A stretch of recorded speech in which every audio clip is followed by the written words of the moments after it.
7x minus 2y minus 2y equals to 1. is equal to 1. 3x 3x plus 4y plus 4y is equals to 15. is equal to 15. तो आप देख सकते हैं ये आपके पास equation 1 है, ये इक्वेशन 2 है और हम एलिमिनेशन मेथड से इनको सॉल्व करना चाह रहे हैं। या तो x का कोफिशिएंट सेम कर लें या y का। कौन सा आसान रहेगा बताओ? नहीं, y का। अगर x का सेम करना चाहते हो तो इक्वेशन 1 को 3 से मल्टीप्लाई करोगे और 2 को 7 से। ये दोनों को करना पड़ेगा, मुश्किल है थोड़ा सा, मतलब लंबा भी हो जाएगा। इजी क्या है? y का सेम कर लें। कितनी आसानी से कर सकते हो? इक्वेशन नंबर 1 को किससे मल्टीप्लाई करोगे? 2 के साथ। सिर्फ एक ही इक्वेशन को 2 से मल्टीप्लाई करने से आप सेकंड इक्वेशन के उसके y के कोएफिशिएंट के साथ इक्वल कर लोगे। तो ये ज्यादा आसान है। हम क्या करेंगे?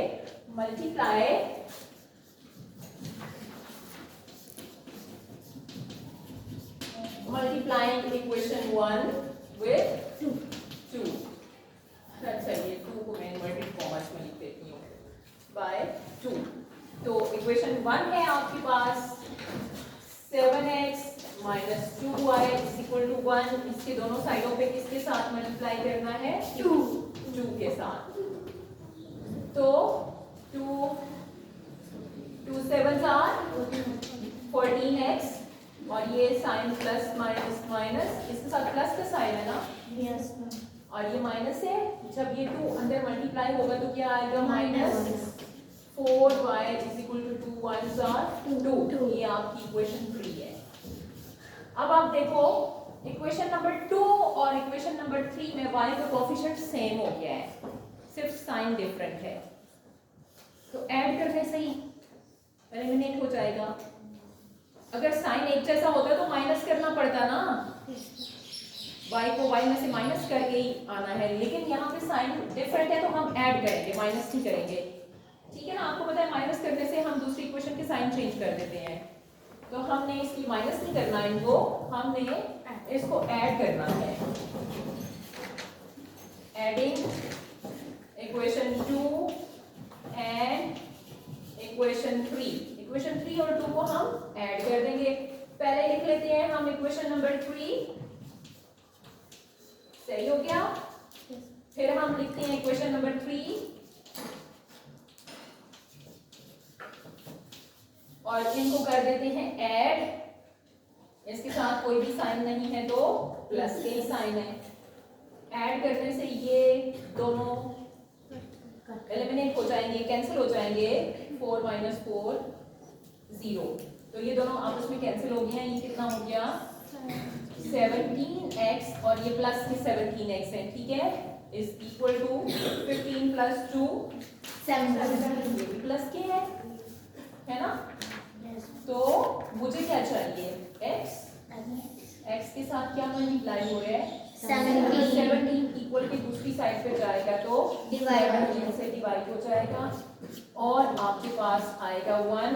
x की वैल्यू क्या आ गई है? 1। बस अब क्या करना है? और y की वैल्यू कैसे फाइंड होगी? किसी भी एक इक्वेशन में हम x की वैल्यू पुट करेंगे तो y की वैल्यू फाइंड हो जाएगी। तो हम इक्वेशन नंबर 1 में पुट कर लें। Yes.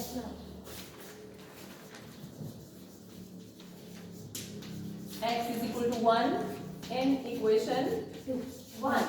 2 में कर लो, कोई मसला नहीं है, सेम ही जवाब आता है। ठीक है? पहले इक्वेशन लिखी है, फिर x की जो वैल्यू है वो इसमें पुट करनी है 1, क्योंकि x is equal to 1 है, minus 2y is equal to 1। ठीक है ना? तो 7 1s are 7 minus 2y is equal to 1। Simplify किया है, समझ आया है? Yes. जहाँ से समझ ना आए पूछ लें। तो minus 2y is equal to 1 plus 7 को इस साइड पे ले आओगे जब तो क्या होगा? माइनस 7। ये जो आपके पास 7 है ना, इसको उठा के आपने इक्वल के दूसरी साइड पे ले आना है। कांस्टेंट वैल्यू के पास। तो आपके पास आया 2y is equal to 1 minus 7 क्या हो जाएगा?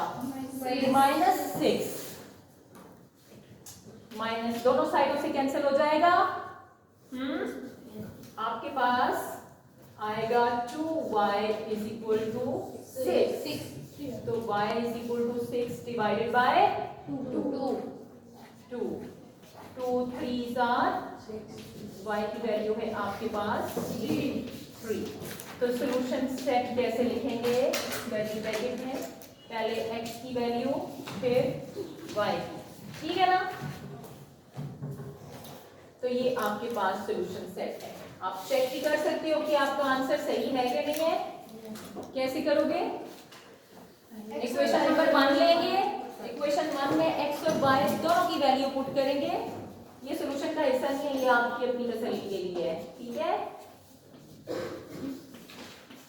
7 x की वैल्यू है 1 माइनस 2 y की वैल्यू है 3। Let's see 7 1s are 7 minus 2 3s are 6 is equal to 1। 7 minus 6 कितना होता है? और इस साइड पे ऑलरेडी 1 है, तो आपके पास 1 is equal to 1, यानी कि लेफ्ट हैंड साइड आपके पास आ गया है राइट हैंड साइड के इक्वल। जो आपने x y की वैल्यूज फाइंड की है उसने सेटिस्फाई किया है इक्वेशन को, आपका आंसर ठीक है। Therefore solution set is 1 3। ये आपके अपने उसके लिए है, तसल्ली के लिए, ठीक है? सॉल्यूशन का हिस्सा नहीं है। समझ आइए? 9x plus 4y 9x plus 4y plus 4y is equal to 5. is equal to 5। 3x minus 5y 3x minus 5y minus 5y is equal to 8. is equal to 8। ये इक्वेशन 1 है, ये इक्वेशन 2 है। आप बताओ x का coefficient same करूं या y का? x में इधर 9 है तो इधर 3 है। 3 को 3 से मल्टीप्लाई करें। ये भी है, 3 को 3 से मल्टीप्लाई कर लेते हैं, सेम हो जाएगा। यानी हम करेंगे मल्टीप्लाइंग इक्वेशन 2 बाय 3, ठीक है ना? इक्वेशन लिख लेते हैं हम 2।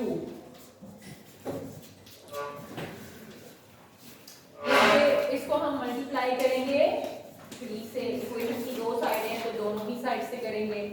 3 3s are 9x 3 5s are 15 3 8s are 24। लो जी, अब कोफिशिएंट तो सेम हो गया, सेम हो गया ना? लेकिन दोनों का साइन सेम है, साइन अलग होना चाहिए था। सेम है, कोई मसला नहीं है, हम माइनस करके इसको एलिमिनेट कर लेंगे। हम क्या करेंगे? सब्ट्रैक्ट कर लेते हैं।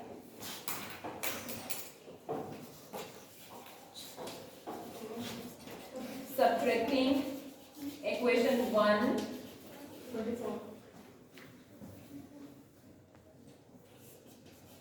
इक्वेशन 1 को हम सब्ट्रैक्ट कर लेते हैं फ्रॉम 3। तो फ्रॉम 3 मींस कि पहले हम इक्वेशन 3 लिख लेते हैं, जो कि हमने अभी इक्वेशन नंबर 2 से फाइंड की है, और इक्वेशन 1 को इसमें से करेंगे हम सब्ट्रैक्ट। पहले तो इक्वेशन पूरी एज इट इज लिखेंगे। आपको पता है जब दो अलजेब्राइक इक्वेशन एक दूसरे से माइनस होती है तो उसकी की हम साइन चेंज कर देते हैं, माइनस लगा देंगे, ये भी चेंज हो जाएगा। ये प्लस है तो ये भी माइनस में बदल जाएगा, ठीक है? इसके साथ कोई साइन नहीं है तो प्लस। अब हम कौन से साइन कंसीडर करेंगे? जो कि हमने नए साइन लगाए हैं इक्वेशन 2 के साथ, ऐसा ही है। +9 -9 क्या होगा? -15 और -4 कितना हो जाएगा? 19 दोनों साइन सेम है, 19 प्लस कर करते हैं। -15 -4 -19y। बी केयरफुल, आपको सब्ट्रैक्शन ही भूल गई है। -19y इज इक्वल टू, ये प्लस का साइन है Yes. माइनस का है, साइन डिफरेंट हो तो प्रोसीजर सब्ट्रैक्शन का होता है, आंसर के साथ बड़े डिजिट का साइन आता है। तो सब्ट्रैक्ट करेंगे 24 माइनस 5 19 और आंसर प्लस प्लस का साइन आएगा। तो हमें वैल्यू फाइंड करनी है y will be equal to plus 19 divided by minus 19, 19 ones are 19 लेकिन माइनस का, तो आपके पास y की वैल्यू आ गई है -1। समझ आइए?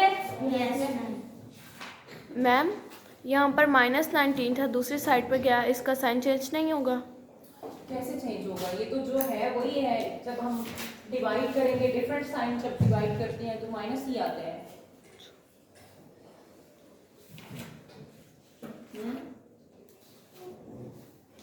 मल्टीप्लाई तो नहीं हो रहे ना साइन, अगर सेम साइन मल्टीप्लाई हो तो फिर प्लस का साइन आता है, हम तो डिवाइड करते हैं, तो साइन डिफरेंट है तो डिफरेंट ही आएगा आंसर में भी, ठीक है, डिफरेंट साइन है डिनोमिनेटर में और न्यूमरेटर में, तो फिर साइन माइनस का ही आएगा, ठीक है। और 19 1s are 19, तो ये हमारे पास y की वैल्यू आ गई है। मैम यहाँ पे जैसे कि ये 4 है, हमने कहीं साइन चेंज किया, अगर यहाँ पे 16 होता तो हम कौन सा साइन लगाते, जो हमने चेंज किया या जो हम चेंज करते हैं, ये इसीलिए हमने सर्कल में बंद कर दिए हैं, इनको आप इग्नोर कर दें, हमने सर्कल में बंद कर दिया है, ये हमको नहीं चाहिए, हमने जो नया साइन लगाया है ना हम इसके साथ काम करेंगे। मैम ये हमने पहले तो क्वेश्चंस में इन्हें प्लस किया माइनस क्यों किया? पहले साइन यहाँ पे ऑटोमेटिकली डिफरेंट था लेकिन नंबर सेम था, तो हमने उसको ऐड किया तो डिफरेंट साइन के साथ वो कैंसिल हो गया।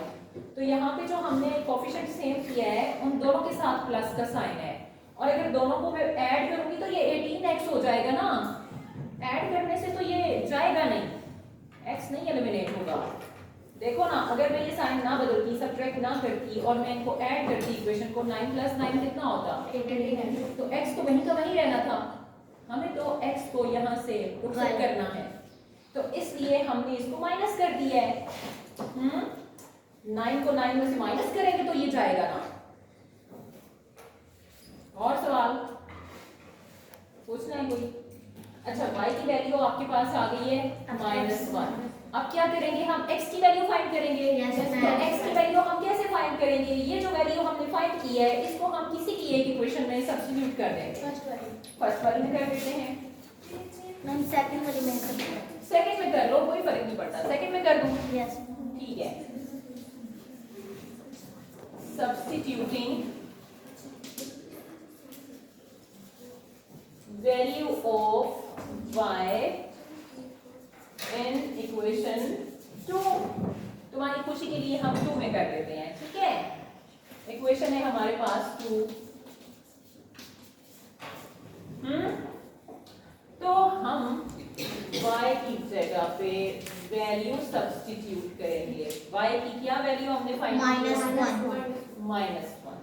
तो क्या आएगा आपके पास? 3x minus minus plus 5 1s are 5, ध्यान से, इज इक्वल टू 8।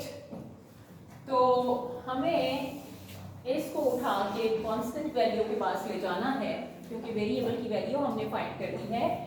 तो होगा 3x इज इक्वल टू, ये प्लस है ना, उधर जाएगा तो माइनस हो जाएगा। 3x is equal to 8 minus 5, 3x is equal to 3, ये वाला 3 इधर आएगा तो डिवीजन में आएगा, is equal to 1। 3 1s are 3, x की वैल्यू आपके पास आ गई है 1। तो सॉल्यूशन सेट है आपके पास 1 and -1। समझ आइए? यस आप इसको चाहें तो अपने आंसर को वेरीफाई कर सकते हैं कि आपका आंसर ठीक है। कैसे करोगे? x और y की वैल्यू किसी भी एक इक्वेशन में चेक कर लें। पहले वाली में कर लेते हैं, 9x + 4y = 5, तो 9x की वैल्यू है 1 + 4 वैल्यू है -1, ये तो राइट हैंड साइड पे पहले से ही गिवन है। तो 9 1 सर 9 माइनस 4 इज इक्वल टू 5, कितना हो जाएगा 9 minus 4, 5 is equal to 5। Left hand side is equal to right hand side. तो वेरीफाई हो गया है, इक्वेशन से सेटिस्फाई कर इस सॉल्यूशन सेट ने हमारी इक्वेशन को सेटिस्फाई कर दिया है, यानी लेफ्ट साइड और राइट साइड आपस में इक्वल आ गया है। तो हमारा ये जो सॉल्यूशन सेट है वो ठीक है, 100% ठीक है। समझ आ गया है? Yes ma'am. मुश्किल तो नहीं है?